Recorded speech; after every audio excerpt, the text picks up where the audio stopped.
बच्चों, आज मैं आपसे कक्षा 12 व्यवसाय अध्ययन के अध्याय 5 संगठन के अंतर्गत संगठन के अर्थ पर चर्चा करूंगा। आइए प्रारंभ करते हैं संगठन से। देखिए बच्चों, प्रबंध के प्रमुख कार्य होते हैं नियोजन,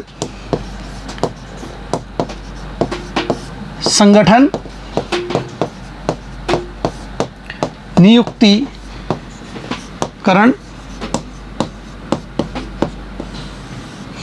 निर्देशन और नियंत्रण। ये प्रबंध के महत्वपूर्ण कार्य हैं। इनमें से नियोजन के बारे में हमने पिछले अध्याय में देखा था। देखिए, नियोजन क्या होता है कि पहले तो इसमें उद्देश्य निर्धारित किए जाते हैं। संगठन के क्या उद्देश्य होंगे, क्या लक्ष्य होंगे, उनका निर्धारण नियोजन के अंतर्गत किया जाता है। साथ ही किसी कार्य को, इन उद्देश्य और लक्ष्य को प्राप्ति के लिए जो भी कार्य किए जाने हैं, उन्हें कैसे करना है, कब करना है, किसके द्वारा करना है, यह भी नियोजन के अंतर्गत आता है। इसकी योजना बनाई जाती है कि लक्ष्य हम कैसे प्राप्त करेंगे, किस प्रकार प्राप्त करेंगे, कब प्राप्त करेंगे, ये योजना के अंतर्गत आता है। जब ये योजना बन जाती है, उसके बाद में संगठन का कार्य किया जाता है। देखिए, इसके अंतर्गत, संगठन के अंतर्गत सबसे पहले कार्यों की पहचान की जाती है। कार्यों की पहचान की जाती है ताकि जो लक्ष्य हमने निर्धारित किए थे उन तक पहुंचा जा सके। यानी लक्ष्य तक पहुंचने के लिए जो कार्य किए जाने हैं, उन कार्यों की हम पहचान करते हैं। इनकी पहचान करने के बाद में इन कामों को बांटा जाता है। देखिए, यह भी बहुत महत्वपूर्ण है कि कामों को सही तरीके से बांटना, यह संगठन के अंतर्गत किया जाता है। बांटने की किस व्यक्ति को दिया जाएगा, यह भी महत्वपूर्ण होता है कि उचित व्यक्ति को उचित कार्य दिया जाए। यानी जब हम काम का बंटवारा करते हैं तो उचित व्यक्ति को उचित कार्य देना होता है। यदि उचित व्यक्ति को उचित कार्य दिया जाएगा तो वह सही तरीके से कार्य को करेगा। इसका एक उदाहरण देखते हैं बच्चों। हम हमारे घर में कोई विवाह संबंधी कार्य करते हैं, ये एक कार्य है, तो इसकी योजना कौन बनाता है बच्चों? देखिए, इसकी योजना परिवार के मुखिया द्वारा बनाई जाती है। वह योजना बनाता है और इसके लिए कई कार्य करने पड़ते हैं। जैसे बैंड वाले को भी बुक करना पड़ता है, हलवाई भी बुक करना पड़ेगा, आपको लोन भी करना पड़ता है, आपको इसके अलावा घोड़ी वाले को भी अरेंज करना पड़ता है, कपड़े भी खरीदने होते हैं। ये सारे कार्य करने होते हैं। तो जो मुखिया होता है वह इन कार्यों की पहचान करता है और इन कार्यों को किसके द्वारा किया जाना है, यह भी वह तय करता है। बैंड बुक करने का कार्य ए को दिया क्योंकि वह उसमें कुशल था। हलवाई की जानकारी बी को थी तो उसे हलवाई लाने का कार्य दिया गया। इसी प्रकार सी को लोन का कार्य दिया गया। डी कपड़े खरीदने में माहिर था, उसे ये कार्य दिया गया। घोड़ी बाजा करने का कार्य, घोड़ी का कार्य ई को दिया गया। अन्य कार्य भी इसी प्रकार उचित व्यक्ति को दे दिए जाते हैं और वे अपनी कुशलता से उस कार्य को करने का कार्य करते हैं। इसी प्रकार जो संगठन होता है उसमें भी इसी प्रकार से कार्यों का बंटवारा होता है। प्रबंधक जो होते हैं वे कार्यों की अलग अलग विभागों में विभाजन करते हैं। जैसे उत्पादन का कार्य, इसके अलावा क्रय का कार्य, कच्चा माल खरीदने का कार्य होता है। लेखांकन का कार्य होता है तो उसके लिए लेखा विभाग होता है। मार्केटिंग के लिए विपणन विभाग होता है। तो ये जो विभाग हैं ये एक संगठन में होते हैं। इसके अलावा नियुक्ति करने के लिए मानव संसाधन विभाग भी होता है जो कि कर्मचारियों की नियुक्ति करता है।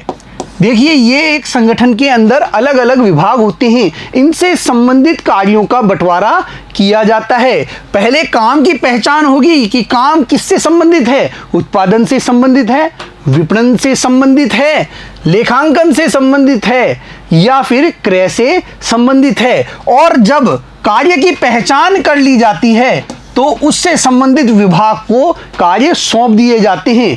इसके लिए एक एक विभागाध्यक्ष नियुक्त कर दिया जाता है, इनके अंतर्गत कर्मचारी कार्य करते हैं। देखिए, इनके अंतर्गत फिर क्या है, अलग अलग कर्मचारी कार्य करेंगे। ये अपने कार्यों को संपादित करने के लिए पूर्णतया सक्षम होते हैं, यानी उचित व्यक्ति को उचित विभाग में नियुक्त किया जाता है, लगा दिया जाता है। उत्पादन के लिए उत्पादन की समझ रखने वाले व्यक्ति को यहाँ पर लगाया जाता है, यानी कामों का इस प्रकार बंटवारा किया जाता है जो कि उस कार्य में दक्ष होते हैं। देखिए बच्चों, इसके अलावा भी वो दो प्रकार के ढांचे होते हैं, देख लेते हैं उन्हें। एक जो हमने देखा, इसे तो हम बोलते हैं कार्यात्मक ढांचा, यानी एक प्रबंधक है, उसने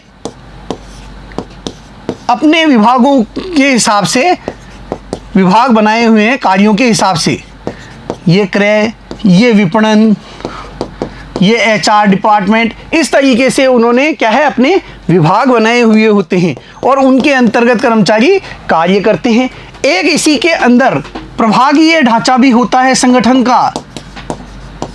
ये जो प्रभागीय ढांचा होता है, यह ऐसे संगठनों के लिए होता है जहां पर संगठन द्वारा कई प्रकार के उत्पादों का निर्माण किया जाता है। वह कपड़े का उत्पादन भी करता है, वह प्लास्टिक से संबंधित सामग्री का उत्पादन भी करता है, वह सौंदर्य प्रसाधन के कार्य में भी लगा हुआ है। तो उसे हर विभाग के लिए अलग अलग, हर सेक्शन के लिए, प्रभाग के लिए अलग अलग विभाग बनाने होते हैं। यहाँ पे उत्पादन विभाग भी होगा, यहाँ पे क्रय विभाग भी होगा, यहाँ पर एचआर विभाग भी होगा, यहाँ पर विपणन विभाग भी होगा। और इसी प्रकार की संरचना प्लास्टिक के उत्पाद बनाने के लिए भी उसे बनानी पड़ती है और सौंदर्य प्रसाधन के लिए भी इसी प्रकार का ढांचा खड़ा किया जाता है।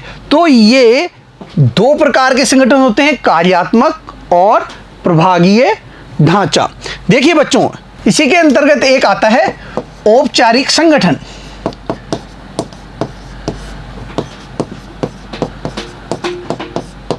और एक होता है अनौपचारिक संगठन।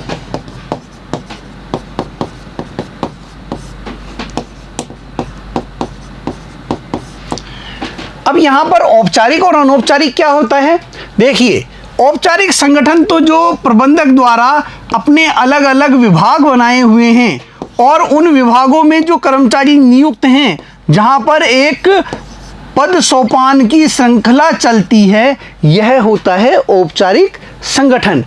लेकिन अनौपचारिक संगठन के अंदर सभी जो भी कर्मचारी होते हैं वो आपस में, चाहे अधिकारी हो चाहे कर्मचारी हो, वो आपस में बिना किसी पदानुक्रम के एक दूसरे से संपर्क कर सकते हैं। और संगठनों में ये दोनों ही नितांत आवश्यक होते हैं। एक संगठन के लिए औपचारिक संगठन होना भी आवश्यक है और अनौपचारिक संगठन होना भी आवश्यक है। तो बच्चों, ये होता है संगठन, यानी कार्यों को किस प्रकार से करवाया जाएगा, किस प्रकार से कार्यों की पहचान करके उनको इस प्रकार समन्वित करना कि हम संस्था के उद्देश्यों को, लक्ष्यों को प्राप्त कर लें। इसके लिए एक ढांचा खड़ा किया जाता है जो कि संस्था जो उपक्रम है वह अपने अनुसार तय करती है। यदि वह एकल उत्पाद वाली संस्था है तो वह क्रियात्मक ढांचे को चुनती है, और यदि वह कई सारे उत्पादों का उत्पादन कर रही है, कई सारे अलग अलग उत्पाद निर्मित कर रही है, तो वह प्रभागीय ढांचे को भी चुनती है।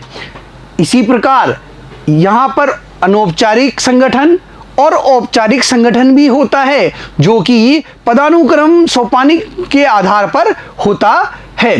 बच्चों, यहाँ पर जब भी संगठन का निर्माण होता है और इस प्रकार से उच्च स्तर से निम्न स्तर तक यहाँ पर संगठन में कार्य बांटे जाते हैं, तो अधिकारों का भी बंटवारा होता है, अधिकार भी दिए जाते हैं ताकि सही समय पर सही निर्णय लिए जाएं। अधिकारों का विकेंद्रीकरण भी किया जाता है, अधिकारों का केंद्रीकरण भी होता है। कुछ ऐसे निर्णय जो कि उच्च प्रबंधन द्वारा ही लिए जाते हैं वो केंद्रीकरण के अंतर्गत आते हैं, और कुछ निर्णय लेने के लिए निम्न स्तर तक के कर्मचारियों को जब अनुमति दी जाती है, अधिकार दिए जाते हैं, तो वह विकेंद्रीकरण के अंतर्गत आ जाता है।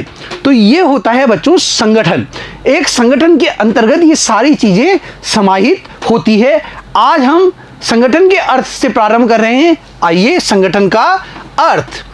योजनाओं तथा उद्देश्यों के निर्धारण के पश्चात प्रबंधकों द्वारा किया जाने वाला कार्य संगठन होता है। देखिए, जब योजनाएं तैयार होती है, उद्देश्यों का निर्धारण कर दिया जाता है, तो उसके बाद में जो कार्य होता है वह संगठन का कार्य होता है। संगठन कार्य यह निर्धारित करता है कि किन गतिविधियों तथा किन संसाधनों की आवश्यकता है तथा किस कार्य विशेष को कौन करेगा तथा इसे कहां किया जाएगा। देखिए, काम को करने के लिए किन किन संसाधनों की आवश्यकता होगी, साथ ही किन गतिविधियों को किया जाएगा, यह संगठन के अंतर्गत किया जाने वाला कार्य है। साथ ही कार्य विशेष को कौन करेगा, कौन सा व्यक्ति किस काम को करेगा और कहां पर करेगा, यह भी इसके अंतर्गत तय किया जाता है।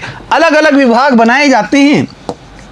उत्पादन विभाग, यानी इस विभाग में क्या कार्य होगा, उत्पाद को बनाने का कार्य होगा, उत्पाद का निर्माण यहां पर किया जाएगा। क्रय विभाग, अब यहां पर क्या होगा, यहां पर कच्चा माल या अन्य सामग्री जो कि एक उत्पाद को तैयार करने के लिए आवश्यक है, उसको खरीदने का कार्य किया जाएगा।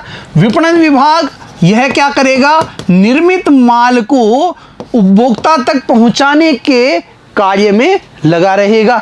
इसी प्रकार लेखा विभाग लेखांकन संबंधी कार्य करेगा। तो वह कहां पर बैठकर यह कार्य करेगा, यह इसके अंतर्गत निश्चित किया जाता है। संगठन निश्चित रूप से मानवीय प्रयासों में सामंजस्य स्थापित करने तथा संसाधनों को जोड़ने तथा दोनों को एकत्रित करने में लागू होता है। देखिए, संगठन क्या करता है, मानवीय प्रयासों में सामंजस्य स्थापित करने, जो मानवीय प्रयास हैं, अलग अलग विभागों के अंदर जो मानव प्रयास कर रहे हैं, जो कर्मचारी उद्देश्य प्राप्ति के लिए लगे हुए हैं, उनके प्रयासों को समन्वित करने का कार्य किया जाता है। संसाधनों को जोड़ने तथा दोनों को एकत्रित करने में लागू होता है। संसाधनों को एकत्रित करने, उन्हें जोड़ने में यह महत्वपूर्ण भूमिका निभाता है ताकि निर्धारित लक्ष्यों को प्राप्त करने में उनका उपयोग हो सके। मानवीय जो प्रयास हैं और जो संसाधन हैं, उनको आपस में जोड़कर उद्देश्य प्राप्ति का कार्य किया जाए, इसके लिए संगठन महत्वपूर्ण होता है। संगठन का आशय उत्पादन के विभिन्न घटकों में संबंध स्थापित करने से लगाया जाता है। जो उत्पादन के विभिन्न घटक हैं, उनमें संबंध स्थापित करने से इसका आशय लगाया जाता है कि उत्पादन की जो विभिन्न घटक हैं, उनको मिलाकर और उत्पाद तैयार करना संगठन के अंतर्गत आता है, समन्वित करना, ताकि हमारे लक्ष्य प्राप्त हो सके। संगठन को कृत्यों, खंडों, विभागों तथा स्थितियों के मध्य अंतर संबंध करने से संबंधित माना जाता है।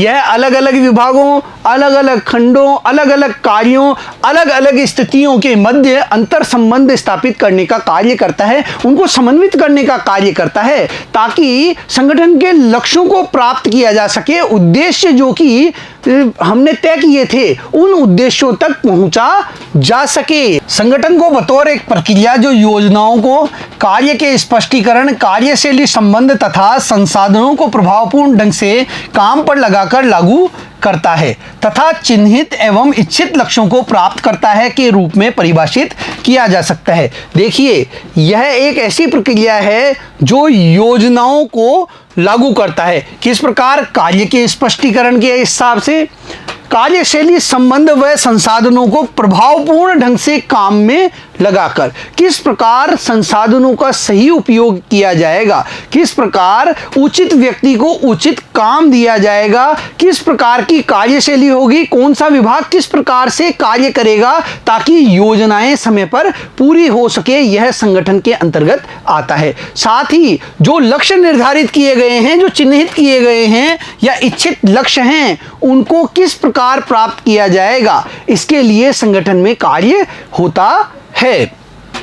संगठन एक प्रक्रिया है जो कार्य को समझने, देखिए कार्य को समझने तथा वर्गीकरण करने, अधिकार अंतरण को परिभाषित करने तथा मनुष्यों को अत्यधिक कार्य कुशलता के साथ लक्ष्यों की प्राप्ति हेतु कार्य करने के लिए संबंध स्थापित करता है। यह परिभाषा दी लुईस एलन ने, और इन्होंने क्या कहा है, कार्य को समझने तथा वर्गीकरण करने, यह एक ऐसी प्रक्रिया है जिसमें कार्य को समझा जाता है, उसकी पहचान की जाती है, उसका वर्गीकरण किया जाता है कि भाई कार्य किस तरीके का है, उत्पादन से संबंधित है, क्रय से संबंधित है, विपणन से संबंधित है या मानव संसाधन से संबंधित है, इसकी पहचान की जाती है और उसका वर्गीकरण किया जाता है। अधिकार अंतरण को परिभाषित करने, देखिए अधिकार अंतरण, कार्य करने के लिए एक कर्मचारी के पास अधिकार भी होना चाहिए, उसकी उत्तरदायित्व भी होने चाहिए, उसकी जवाबदेही भी होनी चाहिए, और अधिकार किस स्तर तक किस हिसाब से दिया जाएगा यह भी संगठन के अंतर्गत ही निर्धारित किया जाता है। मनुष्यों को अत्यधिक कार्य कुशलता के साथ लक्ष्यों की प्राप्ति हेतु कार्य करने के लिए संबंध स्थापित करता है। किस प्रकार मानव संसाधन अधिकार प्राप्त करके संगठन के लक्ष्यों को पूरा करने के लिए स्वतंत्र रूप से निर्णय ले सकेगा, यह भी संगठन के अंतर्गत निर्धारित किया जाता है। अगली परिभाषा है, संगठन एक ऐसी प्रक्रिया है जिसके द्वारा उपक्रम के कार्यों को परिभाषित एवं वर्गीकृत किया जाता है।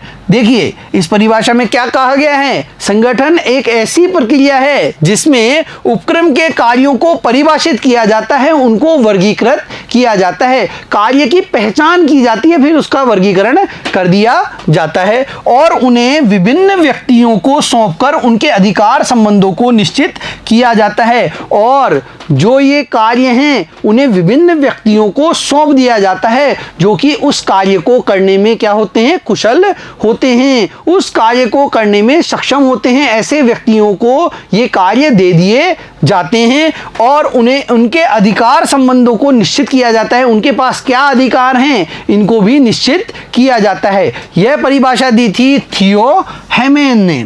अब हम ये जो संगठन की प्रक्रिया है इसके चरणों को देखते हैं। देखिए संगठन प्रक्रिया के चरण, पहला है कार्य की पहचान तथा विभाजन। देखिए इसके अंतर्गत क्या किया जाता है, सबसे पहले जो काम हमें करने हैं उनकी पहचान की जाती है, उनका विभाजन किया जाता है।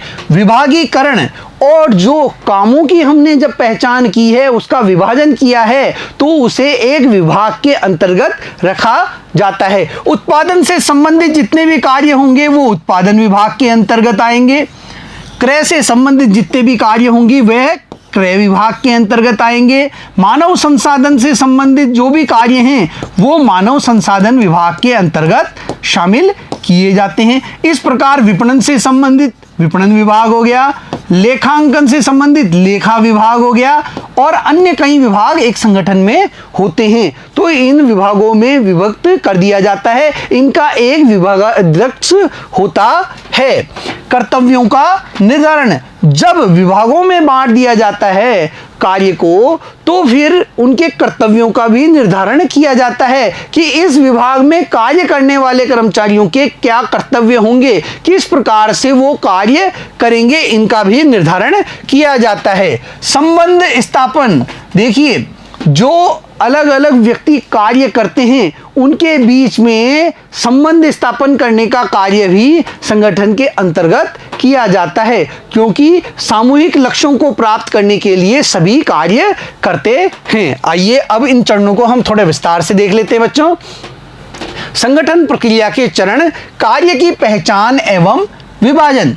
इसमें पूर्व निर्धारित योजनाओं के अनुरूप किए जाने वाले विशिष्ट कार्यों की पहचान करना तथा उनका विभाजन करना होता है। कार्यों की पहचान करना जो कि पहले से तय किए गए हैं, योजना के अंतर्गत किन किन कार्यों को किया जाना है यह तय कर दिया जाता है। उन कार्यों की पहचान करना और उन्हें अलग अलग करना इसके अंतर्गत आता है।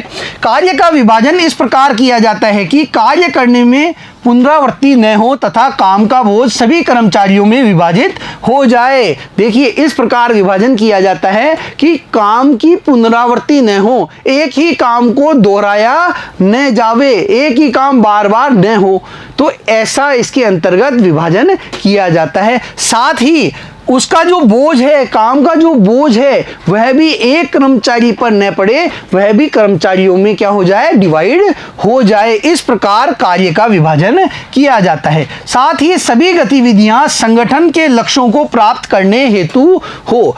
साथ ही यह भी देखा जाता है कि जो भी गतिविधि की जाएगी, जो भी काम किया जाएगा, उससे संगठन के लक्ष्य प्राप्त हो। इस प्रकार से कार्यों का विभाजन किया जाता है।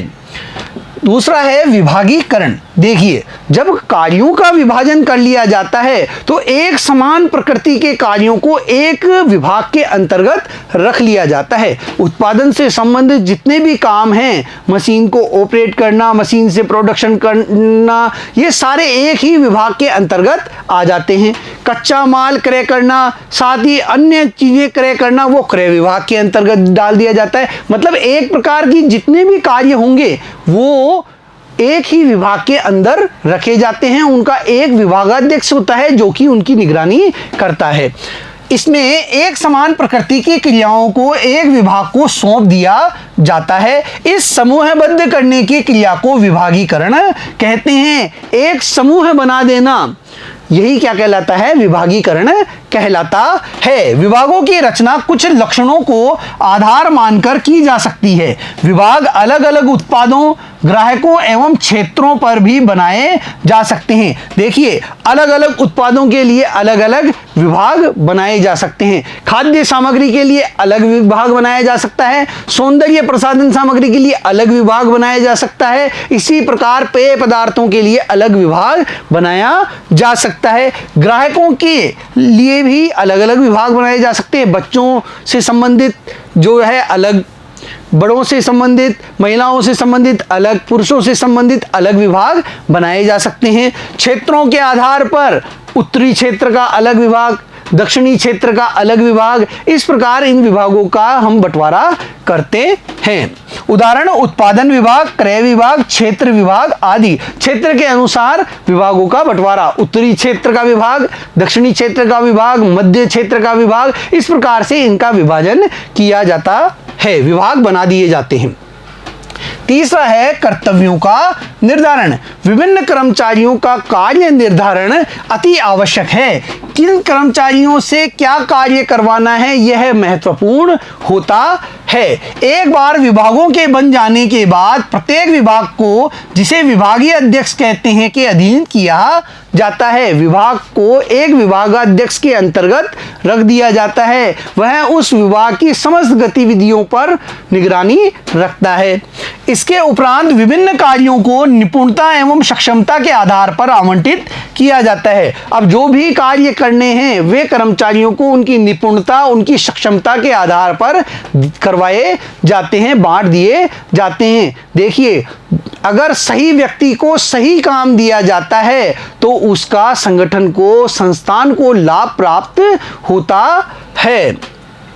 कार्य आवंटन में यह भी अति आवश्यक है कि सबसे अच्छा काम करने के लिए उपयुक्त व्यक्ति का चुनाव किया जाए। अच्छा काम करने के लिए अच्छे व्यक्ति का चुनाव करना बहुत आवश्यक है। कंप्यूटर है, उस पर कार्य करने के लिए यदि आप किसी अनपढ़ व्यक्ति को बैठा देंगे तो वह ढंग से कार्य नहीं कर पाएगा। और एक व्यक्ति जिसने कंप्यूटर कोर्स कर रखा है, कंप्यूटर का कोर्स कर रखा है, उसको आप मजदूरी करवाएंगे तो भी वह उस कार्य को नहीं कर पाएगा। तो कंप्यूटर कोर्स किए हुए व्यक्ति को कंप्यूटर से संबंधित कार्य दिया जाए क्योंकि वह उसे कुशलता के साथ कर सकता है, और जो मजदूरी का कार्य कर सकता है, जो नहीं पढ़ा लिखा व्यक्ति है, उससे उसकी क्षमता के अनुसार कार्य करवाया जाना चाहिए।